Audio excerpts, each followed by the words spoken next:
स्कंद पुराण श्वेत की शुक आदि तीर्थों की महिमा। मार्कंड जी कहते हैं, युधिष्ठिर अमरेश्वर पूर्व भाग में स्थित श्वेत की शुक नामक पापनाशक तीर्थ महात्म्य सुनो, जिसमें स्नान करने से मनुष्य स्वर्गलोक प्राप्त होते हैं। वहाँ उत्तम सिद्ध प्रदान करने वाला श्वेत की शुक नामक लिंग है। उसमें स्वर्ग रूपी फल प्रदान करने वाला ताटकेश्वर महादेव भी विराजमान है। उसके बाद वर्ण नाम प्रसिद्ध से दूसरा पापनाशक तीर्थ है।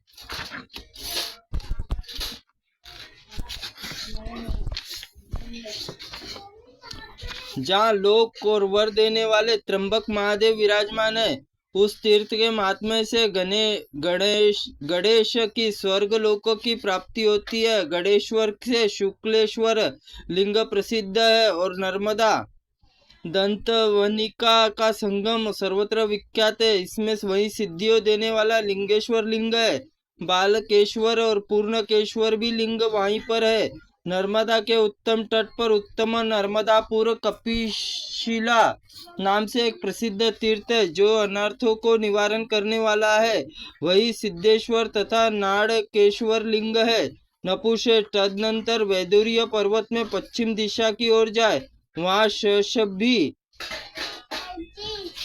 और नर्मदा संगम है, जो सब पापों का नाश करने वाला है। वहीं भोग और मोक्ष प्रदान करने वाला शशंभेश्वर लिंग है। तीनों लोकों में विख्यात गर्भवती योनि से छुटकारा दिलाने वाला मंडलेश्वर नामक तीर्थ और लिंग है। वहाँ मांडलिक नरेश आजापाल के मनु सिद्धि प्राप्त हुए हैं। वहाँ यज्ञ और मनुष्य करके इस संसार में जन्म नहीं लेता। वहाँ तिल और जल और पिंड दान करने से जब तक चंद्रमा सूर्य सत्ता, जब तक पितरों को तृप्ति बनी रहती है। वहाँ जो दान किया जाता है उसका कोई पुण्य संख्या नहीं है। वहाँ कांतारक तीर्थ में भी जाए, वहाँ तीर्थों में श्रेष्ठ शुभ है। वहाँ स्नान करने वाले स्वर्ग जाते हैं और मरने वाले मोक्ष पाते हैं। त्रेता युग में रघुवंशी राजकुमार श्री राम लक्ष्मण मिथिला कुमारी सीता के साथ नर्मदा पार हुए थे। जब राजकुमार ने भगवान विष्णु के अवतार थे, पिता आज्ञा का पालन करते हुए मार्ग में वन में गए थे। उन्होंने इस श्रेष्ठ तीर्थ स्नान में भक्ति पूर्वक महादेव जी का पूजन किया था। वहाँ उनका स्नान हुआ था और वहाँ स्नान में राजतीर्थ नाम से वहाँ लक्ष्मणेश्वर सीतेश्वर लिंग है, जो देवताओं दानवों से वंदित तीर्थ। शूलपानी महेश्वर पूजन करके मनुष्य गणपति पद को प्राप्त करता है। नपुश्रेष्ठ महापुण्य तीर्थ शिवालय में जाए, वहाँ परम मनोहर महेशमती पुरी है, जिसका दर्शन करने से कोई भी नीचे नहीं गिरता।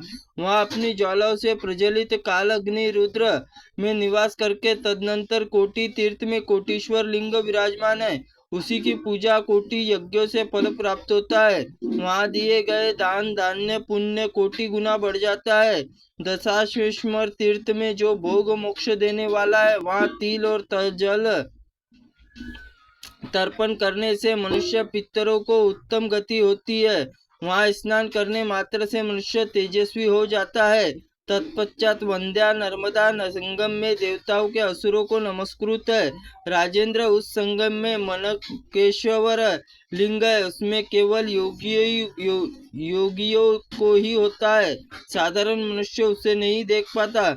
नर्मदा नदी तट पर दक्षिण तट पर चंडीश्वर, उड़ुगनेश्वर और वकेश्वर लिंग है, जो बगले स्वर्ग के प्राप्त हुए। गंगावह नाम वाला एक तीर्थ है, उसमें सिद्धियां देने वाला एक शिवलिंग है। उसी निर्मल शिवलिंग का नाम अंगारेश्वर है। जानना चाहिए, इसी सोम तीर्थ में शुक्ल पक्ष तीर्थ है, शुक्ल तीर्थ, नीरस तीर्थ, ध्रुव तीर्थ, युधिष्ठिर तीर्थ सब शिवा।